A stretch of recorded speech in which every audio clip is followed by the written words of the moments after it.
Women have the power to transform this world. We can end crime and violence if we all agree to do one thing: share. Let's share our wisdom, share our time, share our talents, share our finances, but most of all, let's share our love. This is the Female Solution. Hello, I'm Chinta STRAUSBERG, producer and host of On the Case, and I love that commercial because we're talking about unity and love, and to share that. And if we do, we can absolutely win everything. Despite what's going on in this nation, we can win if we stick together. And if we reach out to those who are independent, those who are left out, we can bring things together and we can win on November 3rd. And I really do believe that so much. So much is going on. I have a guest coming on in a few minutes, and he is Isaac Lewis, and he is publisher of The Voice and the North Lawndale Community News. So we're going to go West Side tonight. I know a lot of people over there say West Side is the best side. Some say South Side is the best side. For years, I have tried to get both sides together because together we can be a power force in this city. But they're the boundaries, the wards, they're like individual turfs, and it shouldn't be that way. We should be one. And that's a hard concept and a goal that I had when I was at another newspaper that I tried so very hard to do. But there's this mistrust, and one is better than the other, and it really shouldn't be that way. It really shouldn't be the way. There's a lot going on in this world right now with the war of choice. They use that term in the media, but it's really Trump's choice. It was his choice with his friend Netanyahu in Israel, and it was a favor. It was like a payback. They made some agreement, and now he can't wiggle out of it. He's tried, but it's not that easy. It's not that easy. And then to ask for $200 billion more, and after they've spent billions already from February the 28th, $1 billion a day, what can we do with that kind of money in America? He's neglecting his own here. But then, of course, he is the president of the red states. And we've never had a president like that. Vindictive, very vindictive. And I'm really sorry about that. I do apologize for him because he is ruining our reputation as a world leader. We're laughed at now. And everyone knows, that he is mentally incapable of being in that job. So why are they keeping him there? Why? And his ratings are so terribly low. I think it's like 62% or 32%, something like that. It's very, very low, the lowest ever. Yet, these Republican lawmakers are still hanging on to every word that he says, every order that he gives. And this remap, the Supreme Court has dealt an awful blow to all of us. An awful blow. And it's taken us back 60 years. It was one of Trump's goals, and he got his wish, but I still think we can win if we reach out to liberal whites. In slavery, remember, whites helped, the abolitionists helped us to get over this whole thing of slavery.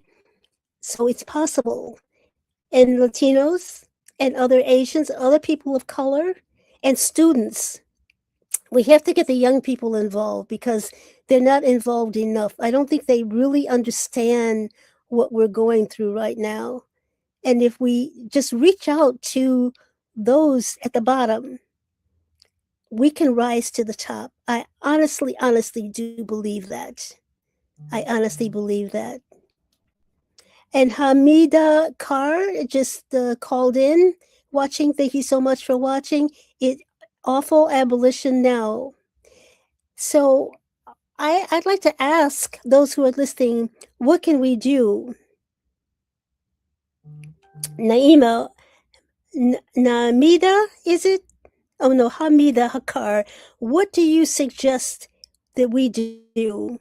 If you can just give me an answer on that. I mean, I don't have all of the answers, but I'm looking and searching for an answer because I know that God didn't put us here to go back 60 years. You know, Dr. King gave his life for this. Reverend Jesse Jackson gave his life to this. So many others have died and got killed just for voting. And it hurts my heart when African Americans tell me my vote doesn't count. Yes, it does count. Every single count. Every single vote counts. So I don't know. I'm just looking for answers right now. Just answers. Because there's a solution out there somewhere. And Yusuf Jackson is taking over his dad's Rainbow Push Coalition. He is working so very hard. And I do want all of you to support him. He needs the support. Our black press needs support. Black press like the Voice and the North Lawndale Community News on the west side, and the Chicago Crusader on the south side, and other newspapers. We are all struggling in the black media because all of the money for ads are going to white owned newspapers, and they always tell us, well, you don't have the circulation. Well, of course, we don't have the money to have the circulation. So share the ad. If you share the ads with the black press and the Latino press, it would be fairer. But it hasn't been that way. Not even with the Democratic National Convention, the ads were sparse, if any. So I think our guest is coming in. I see his name and I see his face. Isaac, are you there? Okay, so we're still working on that. Isaac, are you there? All right. So let's see, Isaac. Let's see. Let me put two here. Isaac. All right, he'll be here shortly. Go out of the studio and come back. I'm sorry. How do I go out of the studio? Okay, so while they're fixing that, Isaac is a tremendous person, a powerful force on the west side. He has taken over the Voice that used to be headed by Brad Cummings. You remember Brad Cummings for years. He he was like a one man show. The writer, the publisher. He fought for ads, but he was died in a fire, a horrible fire last June. June of 2025, I think it was, and it was just so sad. He couldn't get out. He couldn't get out. The fire just consumed him. What a horrible way to go.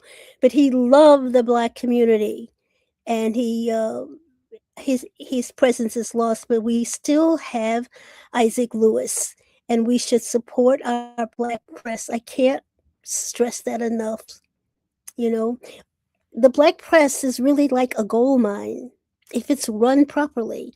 If it's run properly and you have the right people heading it, it can be a force that everyone listens to, and that all the corporations will come and take out an ad. What is so bad about taking out an ad in the black press? It is saying that you care. It is saying that you are responsible, but mostly fair. So I just hope that one day that I can come up with a solution. I'm always looking for solutions, and some of them work. But this thing with uniting the South Side with the West Side has been almost impossible for me. And I hate to even say that, but I have tried. I'm not going to give up. Absolutely not going to give up. And I know a lot of people ask me, well, why do you write for the black press? Why are you so much in love with the black press? it was because I wasn't taught about Black history as a child at home or in school. And I had to go to the University of Chicago to take a course, and it was a cultural shock. It really was, because we were so protected as children. And I just want to be able to share that knowledge of Black history with other children and some adults too. I don't know. And I turned down other jobs in white newspapers because I felt that they would not let me write the way I want to write, not tell the stories and find the stories that I have been able to do. And after talking to a lot of Black journalists, I know I made the right decision. It is a terrible, terrible sacrifice, but it's the life I chose. And I finally got my family to understand that after all these years. Some of them think I'm crazy, but they understand my passion for the Black news. And I'm just hoping that all of you would take out subscriptions, because they're not that, even with the Crusader, is only $35. And when Isaac comes on, I'm going to find out how much it costs to get a subscription for The Voice and the North Lawndale Community News. They've been around for a very, very long time. All right. So it's just, I've been reading the news all day, and I don't understand. Maybe you can explain why there are so many Republican lawmakers, especially in the House, who are so willing to do everything that Trump says. Everything. I mean, this man even went against Pope Leo. You ever heard of a president picking a fight with a pope as if he were king of the world? That was amazing. And I'm so proud of Pope Leo, the way he handled him and the way he keeps talking about peace. It shows a stark contrast between the two, because Trump is a war hawk, even though, remember, when he ran for president, he said that he was not going to start any new wars, that he was going to be a man of peace. He's anything but a man of peace. So we're going to take a break, and we will be back with more right after this. And maybe by the time Isaac Lewis will be able to come on. All right.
Brother, in which we're doing this documentary for Douglas Robinson, your death will not be in vain. He was a heck of a great dude. And I love Doug. Doug loved me. Just being around him, he had a good spirit. He was a healing person. They are there. Get SROs back. When you give to the poor, should not be forced out of their neighborhoods when it goes through a period of transformation.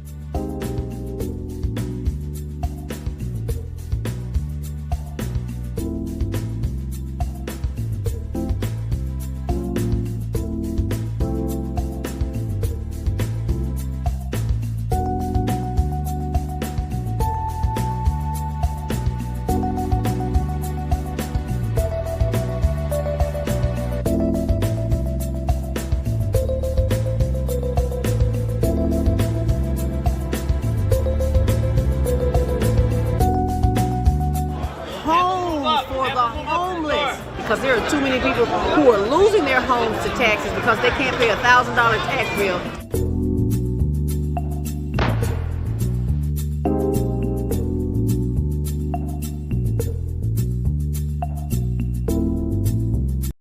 Peace and love. I'm Michelle Renee, host of Education Nation, live on the Female Solution Global Network every second and fourth Sunday from 12 p.m. to 1 p.m. The intention of Education Nation is to raise awareness about the literacy crisis and to offer information to combat the problem. The goal is to awaken an army of reading coaches and mentors. You will experience guests who are doing their part in the community to ensure youth in their circles are reading and thinking critically. I look forward to serving you in this capacity. Literacy is freedom, and Education Nation will offer information and strategies to help ensure our young people stay free. We are global transformers, changing the world from the way it is to the way it should be. We are one. Wherever we live on this earth, we are one human family. On behalf of our team of radio hosts, I'd like to extend a greeting to all the members of our family, whenever and wherever you may be listening around the world. To our family in China, Ni Hao. In India, Namaste. In Japan, Konnichiwa. In Korea, Annyeonghaseyo. In Russia, Здравствуйте. In Germany, Guten Tag. In Poland, Dzień dobry. In France, Bonjour. In Spain, Hola. In Italy, Ciao. In Egypt, Ahlan wa sahlan. In Ghana, Akwaba. In Nigeria, Peleo. In South Africa, Sawubona. In Senegal, Nangadef. In Kenya, Jambo. In Israel, Shalom. In Pakistan, Afghanistan, Palestine, and Saudi Arabia, Assalamu alaikum. Greetings, and may peace be upon you all.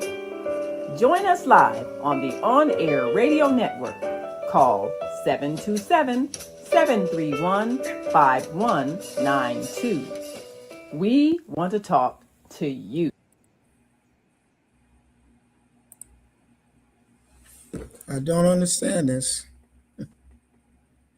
Okay, we're back. I'm Chinta STRAUSBERG, producer of On the Case, and my guest is Isaac Lewis. He is publisher of The Voice and the North Lawndale Community Newspapers. That's on the west side. Can you hear me now, Isaac? I can hear you. Can you hear me? Yes, I can hear you. Welcome to On the Case. Okay, so now tell us, how did you get into the newspaper business, and why did you take over 2 newspapers? Well, I started the newspaper because I wanted to give the community information that would link them up with resources in the community. And I got into that in a strange way.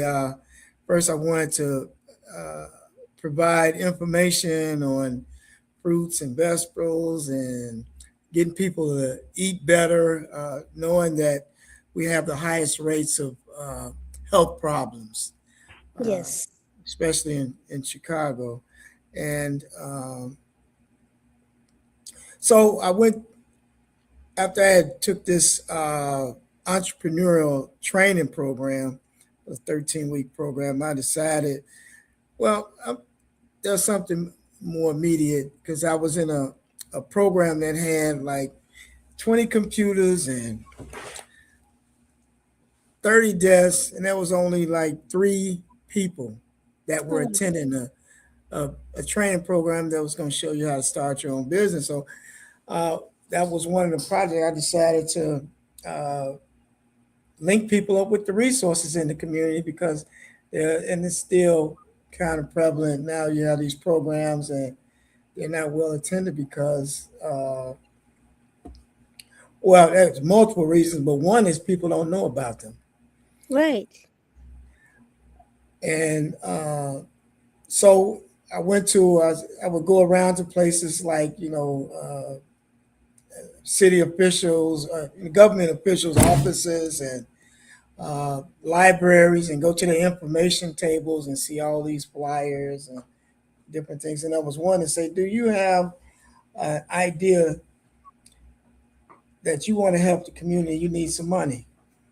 And I said, bingo, yes, I do, because I had finished the entrepreneurial training program, and I had the idea, and I had the program idea, but didn't have any money to start it. So I went to this program, and one of the representatives from the community that was solicited by the Staines Family Foundation for this organization is called North Lawndale Small Grants.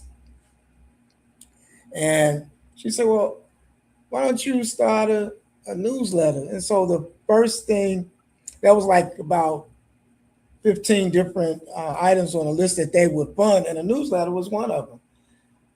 So one of the things that I did was go around and find, get people to sign a list. First I did and found out in North Lawndale there had not been a newspaper since the North Lawndale Drum.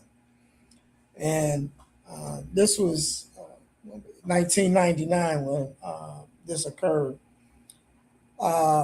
So I knew that there was a need. Then I went around and got community support with going in front of places like the local Walgreens or other places that had high traffic, the grocery stores, and asked people would they like to see a newspaper in the community. So I had got maybe 50 sheets with like 25 names of people who would support it.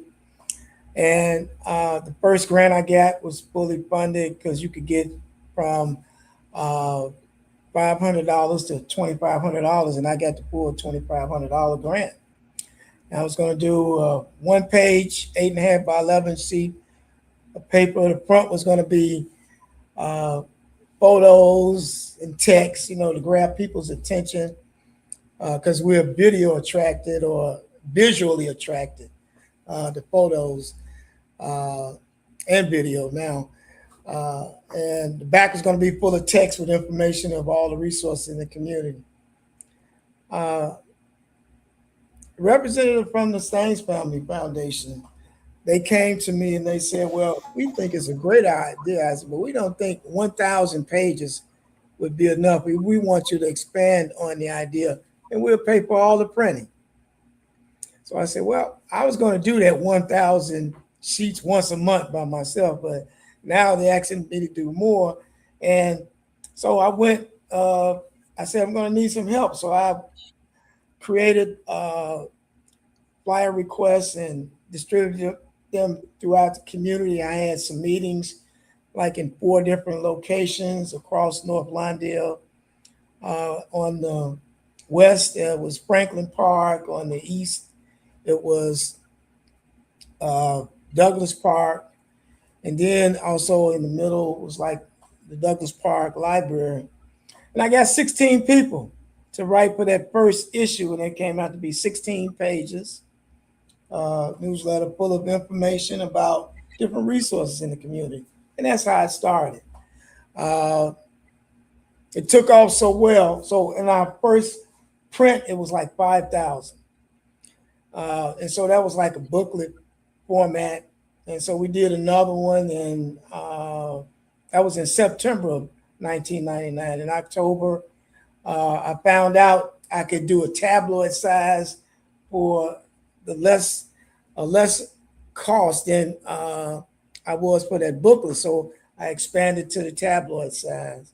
So we did an issue in October, one in December, and then we started doing projections to increase the frequency to once a month. And then for about a year, we did once a month. Then we went to twice a month. And from there, we went to semi-monthly a year later. And then we went to weekly. So, and that's how the newspaper idea got started. And also moving from there, one of the representatives from the Stain Foundation, she had started her own organization in soccer, and so she asked me to move in an office, and so we shared the office first in the a condo on Roosevelt, or actually 13th and Central Park, and so we were there in that office together. And she found another place that was a much larger space and area, and we split it half and half. One side was North Lawndale Community News, the other side was Chicago Scores. After that, I started getting articles and handwritten information. So I started computer training to help people be able to type their stories, also to be able to do research. And we started training them with computer skills and research skills, interview skills, and photography skills, and all the things that it takes to create a community newspaper. We started doing training in those areas also. Wow, that's a lot of work for one person. Well, when we moved to the other office, we started. Staines had gave us a larger grant, like $75,000. So I was able to hire an assistant. Her name was Renee Gates, and she worked for me for several years. And she was originally from Detroit, but she eventually moved back to Detroit. But, we started getting other grants, and so that meant more staff. Even in the early years I was distributing the newspaper by myself. And then, I got the idea, I started getting paper boys and paying them to help distribute the newspaper. Good. So board members came on. We had board members. They also helped and assist. So it was a lot of work, and I couldn't do it by myself. There's a lot of people that came and helped throughout the 27, now going on 28 years that we've been in existence. Wow. So what are your goals for 2026 for the newspaper? Well, this year we took on an edition of another peer newspaper, the Austin Voice newspaper, which also published the Garfield Lawndale Voice. And we were asked if we would be, I was asked if we'd be interested in taking over the Voice. Brad Cummings was the editor. Him and Isaac Jones were some of the founders. There was also Andrew that was part of that, and I hear there's another young lady. But Brad Cummings, unfortunately, was found deceased in a fire in a multi-unit building that he lived in from one of the other residents. That was a domestic abuse, and a young man had set fire to the front and back of the building. And he threw a Molotov cocktail in there because he thought his lady, his ex-girlfriend, was dating somebody he knew or something like that. Actually, terrible. Yeah, what I had found once I did some investigating was that one of his best friends had slept with the mother of his child and put it on social media. And so he put it on social media. Oh my goodness. Yeah. So that was one of the stories that I got from asking different people. And there were several. There were children who were also killed too. Yeah, two children and 2 adults. Right. All over foolishness. I'm telling you, that was a sad story. I went over there and took pictures of the building and pictures of the apartment where Brad had lived, and I can imagine him trying to get out and the flames just consuming him. Yeah, they said they found him in the bathroom. Yeah. Yes. So sad. Very and sad. I had just covered an event with him. I think you were out there too at the Job Corps. Remember yes, I was there. I have a picture. That's my last picture of him. Right. Yes. I didn't see you there. I was there. Okay. Yeah, standing next to you when you were shooting some of the pictures. All right. So we have to take a break. We'll be back with more of Isaac Lewis right after this.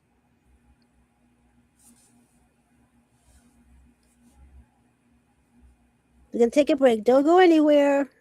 Okay. Great day. It's your girl Asada here to introduce a new female solution show called Asada Says. That's right.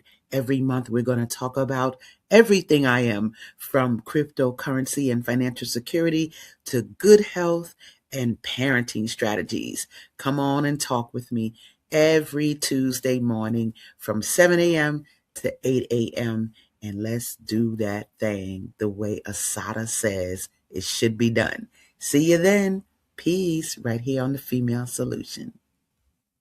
When you see Black children misbehaving in public, being loud, disrespectful, and destructive, do you think to yourself, what they need is a good beating? That's what's wrong with these parents. They don't know how to discipline their children. Were you disciplined in that way? And did your parents also call you stupid, ignorant, and lazy? That's the way you break a slave. You terrorize them with constant fear of painful punishment.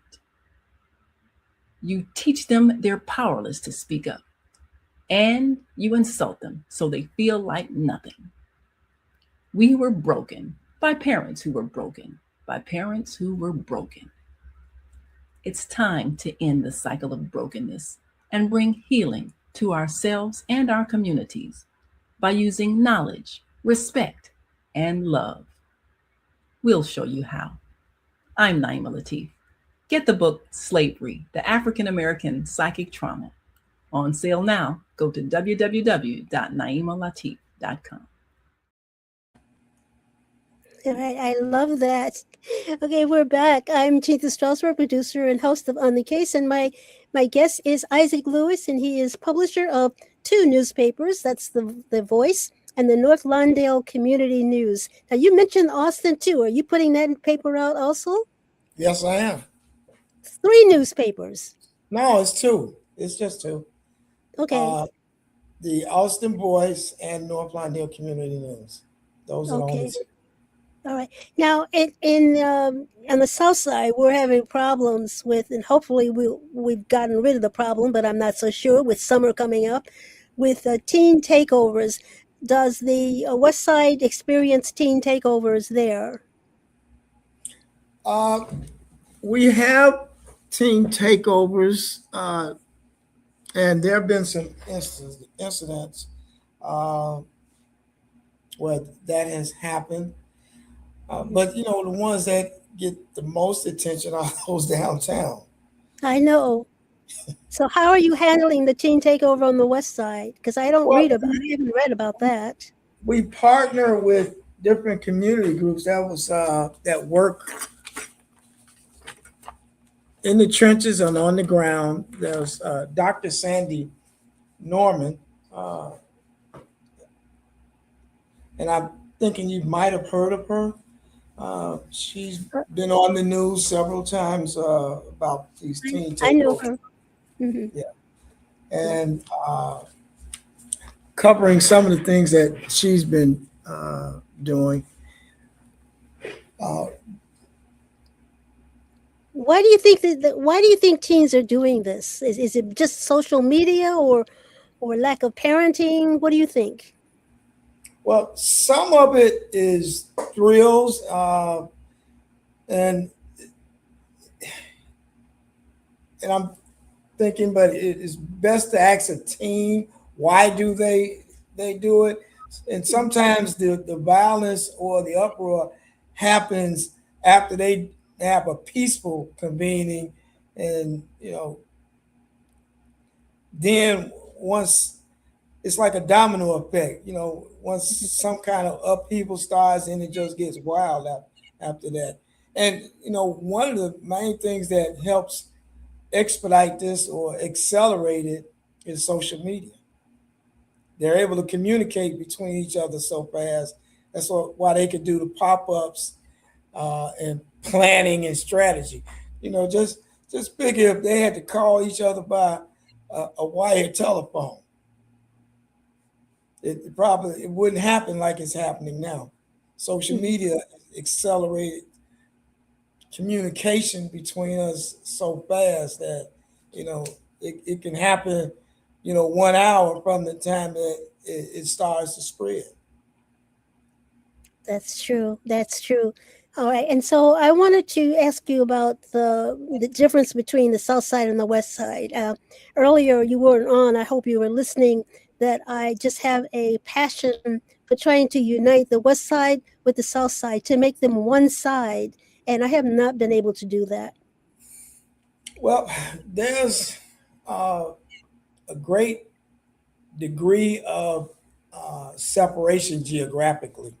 Yep. That creates a barrier from being united as one.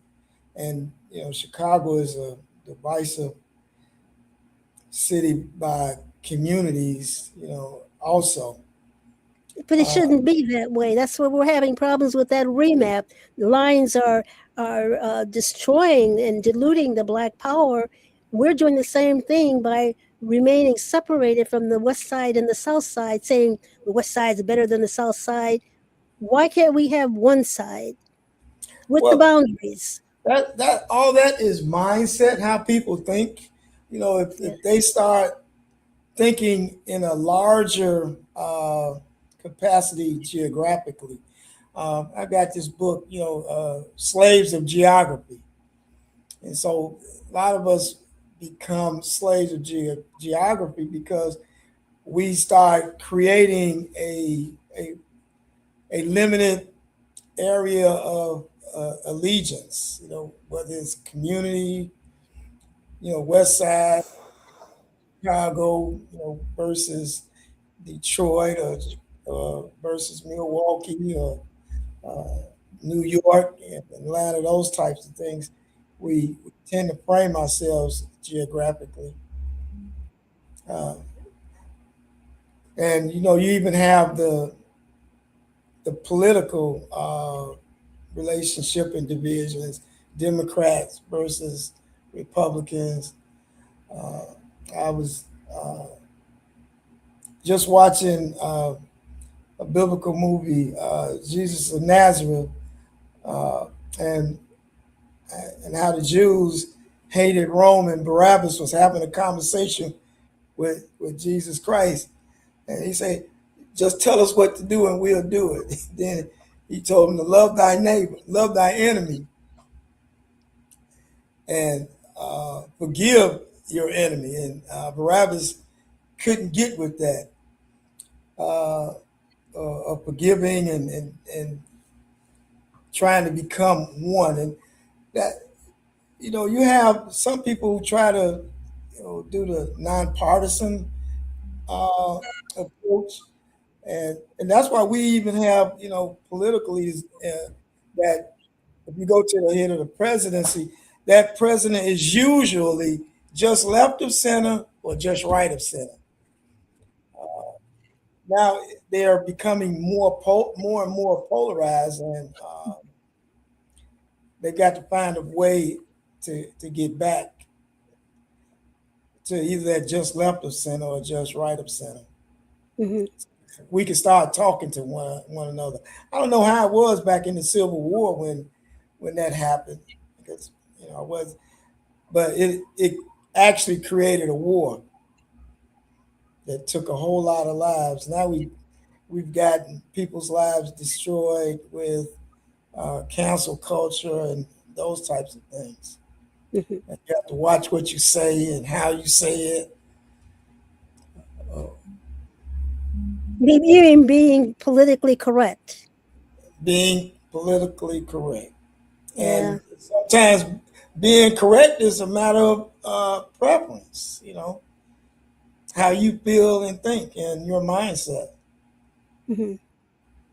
Well, that's one thing. When I was a little girl, I knew that, and I learned that my mind was all that I had, and I didn't want anyone to control that but me. Okay. But me, I just, and maybe that's what we all need to do. We need to be our own person and to be able to reach out to others and to communicate more, not email each other more, but to talk to each other.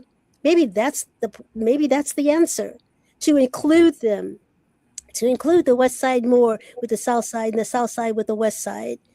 Yeah, and there's a lot of relationships between South Side and West Side, but the thing that not enough is, not enough. Not enough, but what I find out is possible because there are connections. I live on the West Side. I go to church on the South Side.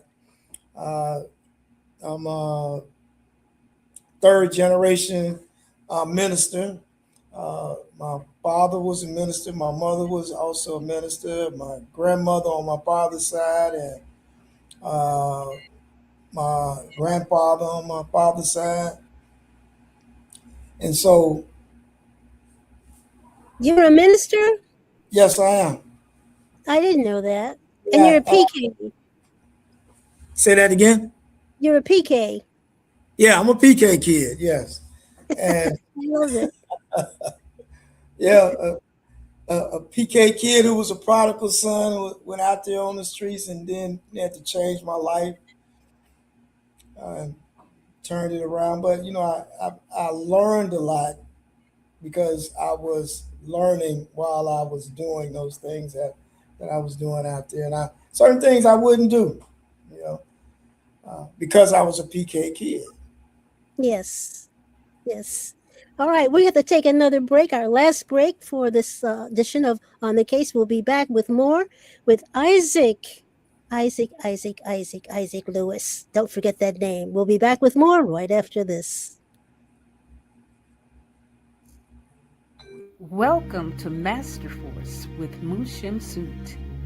Join us each week on Thursdays at 7 a.m. Central, live on Facebook and YouTube on the Female Solution page, as we dive into powerful topics designed to assist you in mastering your life force. Our conversations feature a diverse lineup of experts, all dedicated to your growth.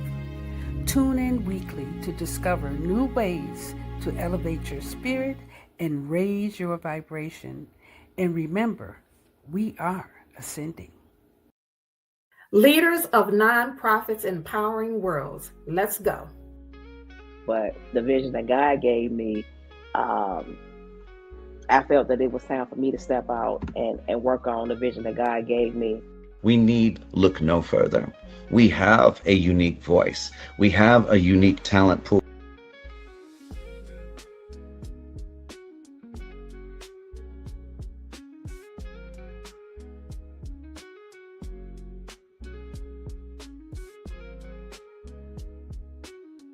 You are soaring flight of imagination, saturated in the movable.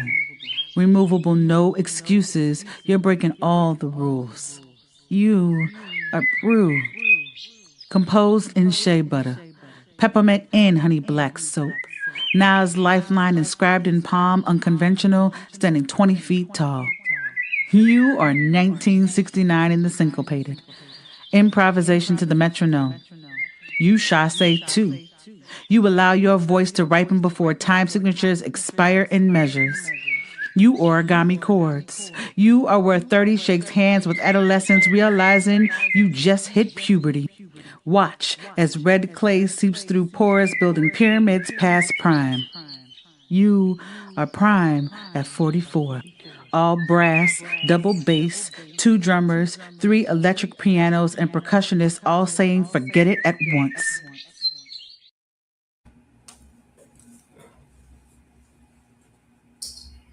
Okay, we're back. I'm Chinta Strasberg, producer on the case, and my guest, very special guest, is Isaac Lewis, and he is the publisher of the Voice and the North Lawndale Community News, 2 newspapers, one man. Thank you for being there and to keep news in on the West Side, our news, and that's so important to me. I wanted to ask you about your reaction to the Supreme Court gutting the 1965 Civil Rights Act. How do you feel about that? Well, things have been going pretty good with it in place. Mm-hmm. And now there's going to be some negative outcomes because it has weakened the civil rights movement. So we'll have to wait and see, because these are things that still can be changed back or improved upon. I need to see what were their reasons for weakening. Well, to dilute our power, of course. In Tennessee, there was only one black district, and they went after that. So they won't have any blacks in Congress in Tennessee now. And blacks have been fighting back and being very boisterous in demanding in those meetings, but they didn't have the votes. Well, they may not have had the vote then, but going forward, it can change how to get those votes back.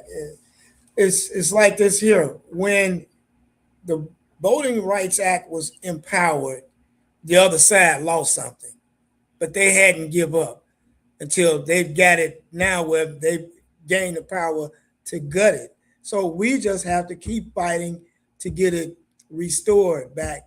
And that you have to always think, positive about things and not hopeless and on the negative.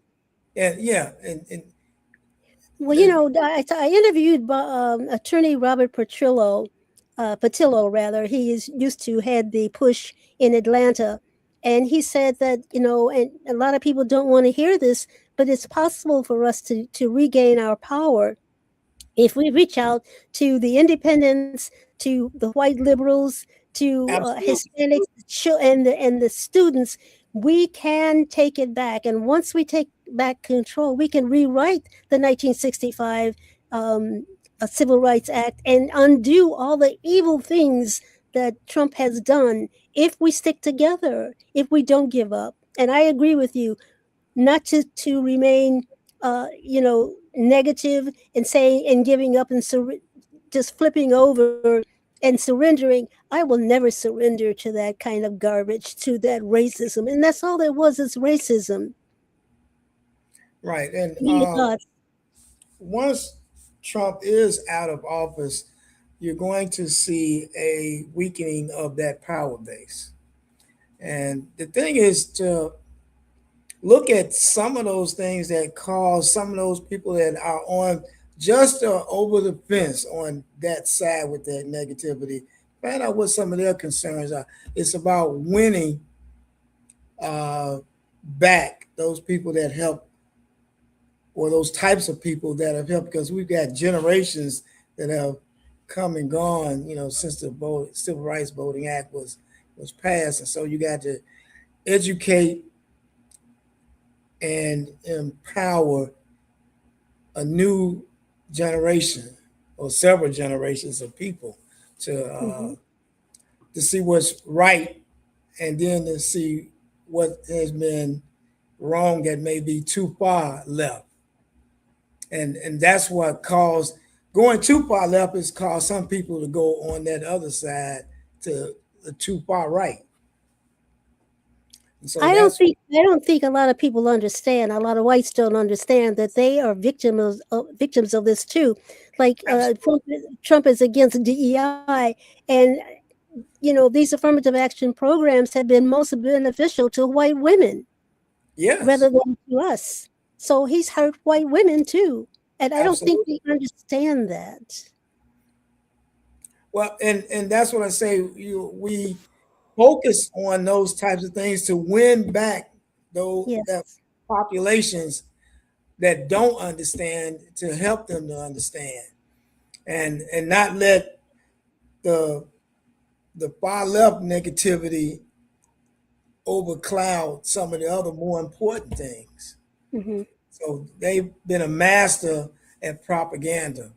Oh, they've always been that way, and they use race as the lead strategy, and people buy into that, Um, but they've always done that. They're very good at putting out misinformation, Right. and of course they have a lot of money, and that's another thing I'm concerned about. Trump is making more money than ever illegally while he's president. How do you feel about that? Accepting a $400 billion uh, airplane and going after the president and his wife in Venezuela, and now Iran asking for the minerals, the precious minerals. He's always trying to make a deal as if he's on The Apprentice.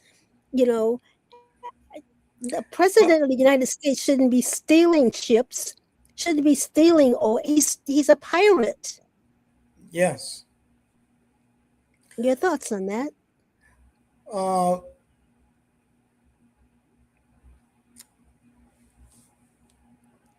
What should we it's do? like, How do you feel about what he has been doing? How would you grade him?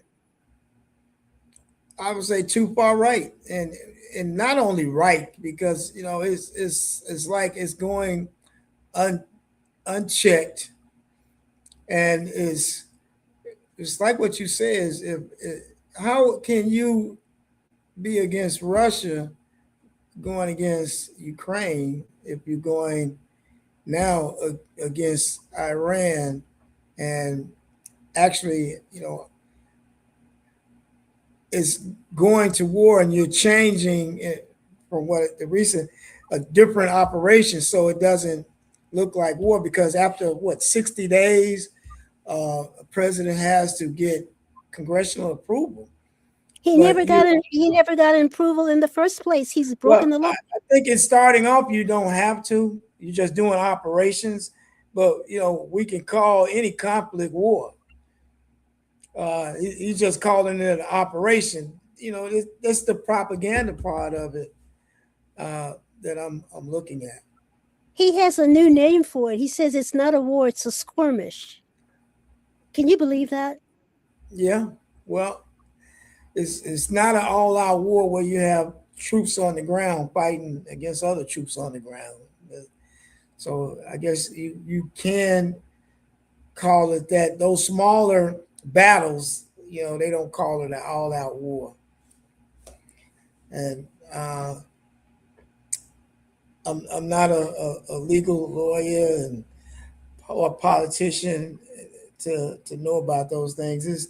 These are the things I just see here and or report about the facts to keep the community aware. And really I don't focus there because you got larger major media that covers that. I'm just a community newspaper, and I try to focus on our own individual struggles and lack of knowledge about the resources that are right here. Mm-hmm. All right. So okay. So I'm I just don't like this president at all. I'm sorry. I've tried to be understanding, but he is bad for America. And I really don't. A lot of people say this, but I do not think he's going to serve out his whole term. Now, being a journalist, I'd ask why you don't think he's going to serve out his whole. I think he's going to serve out his whole term, and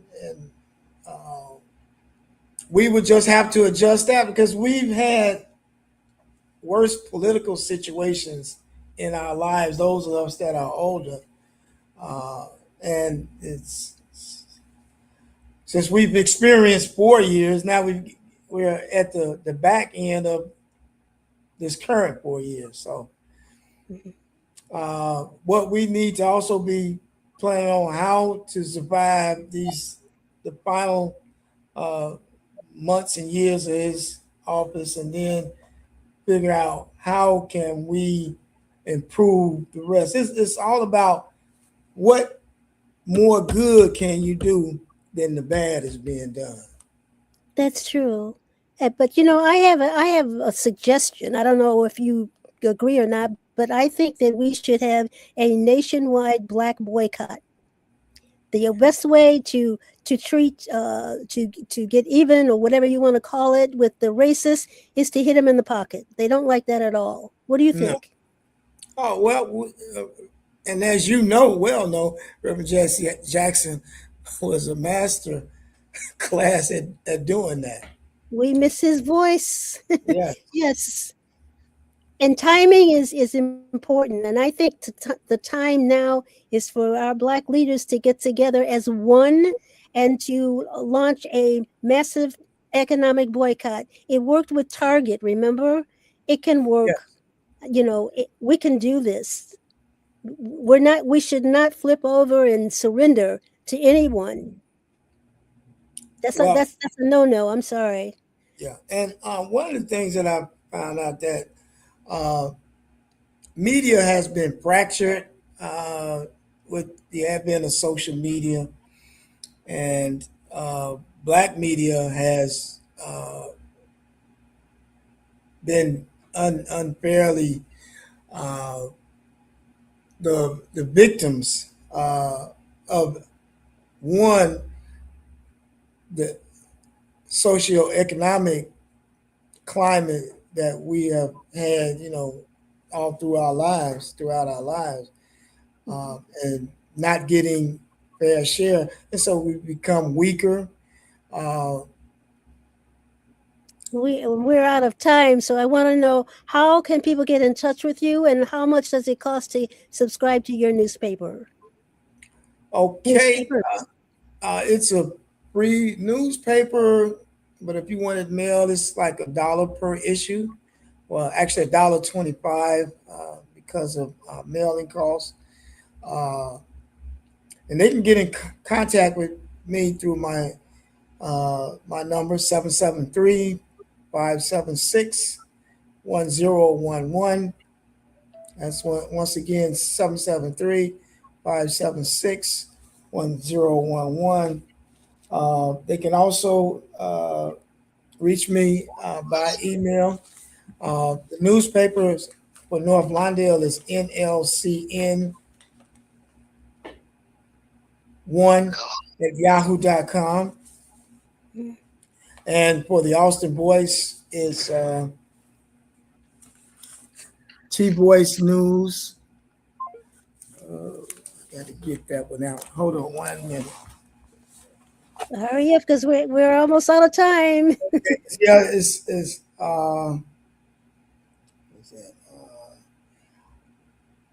tvoicenews@gmail.com. That's TVOICE news@gmail.com. All right. Isaac Lewis, publisher of The Voice and the North Lawndale Community News. Thank you so much for being my guest on the Case. Thank you so much. You're welcome.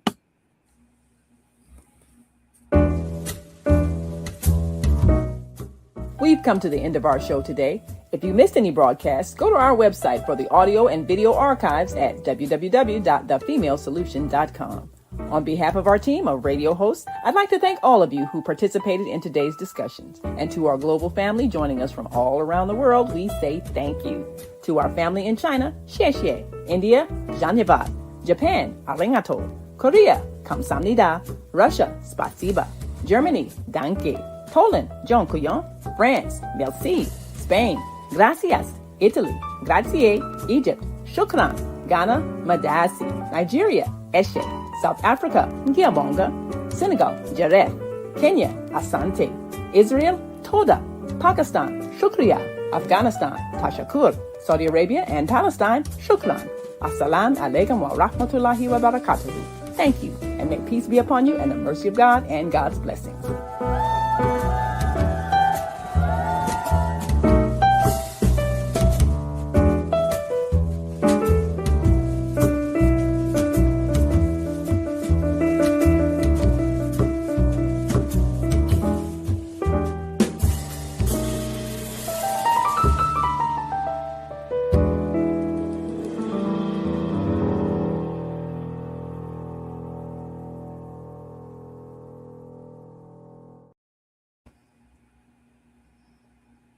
Okay. I don't know whether. So what's wrong with the equipment? What are they doing to you? Yes. Oh, Isaac, are you still there? Are you? Yeah, I'm still here. You want me out? No. I can see you. I'm on now. But yeah. I don't. Maybe it's not on your end. Maybe it's my end. Maybe it's technical with this photo. But my Zooms. Yeah, we couldn't figure. We did everything. We could not get his camera on. So I said, well, you just have to. Yeah, I wanted to show copies of the newspaper.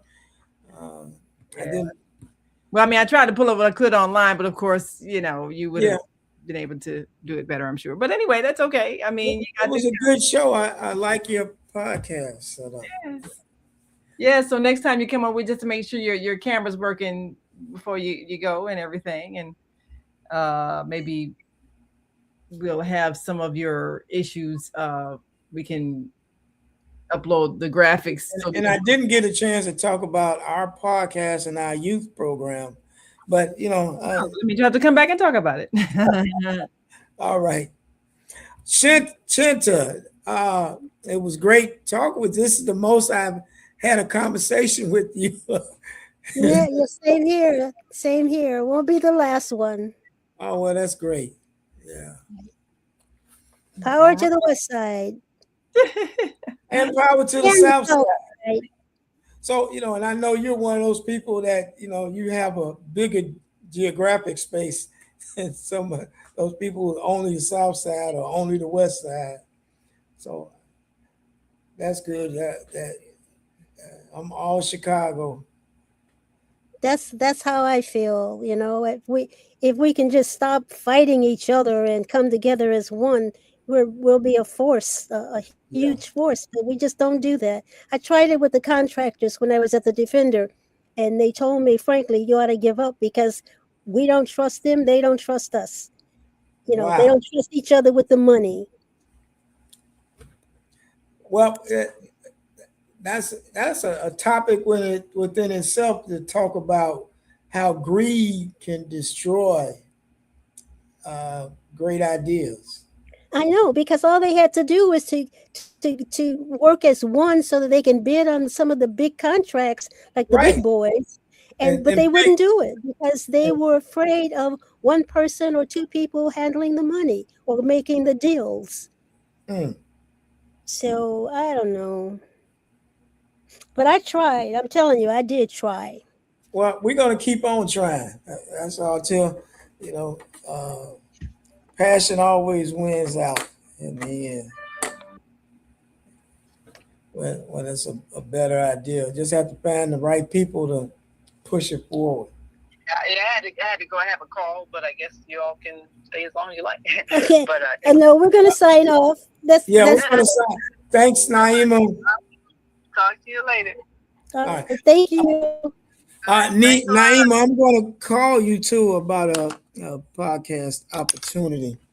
So I'm doing podcast training. Do you know about Senator Keisha Collins' Mother's Day event tomorrow? No, where's that at? It's over at the youth camp. I think she changed it. It's in Douglas Park this year. I'll call you later because I know you got to go, and I'll give you the information on it. If you have a flyer, send it to us, okay? All right, I'll do that. Yeah. All right, thanks a lot. All right. See you all. Thank you. Bye-bye.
room to be in tonight.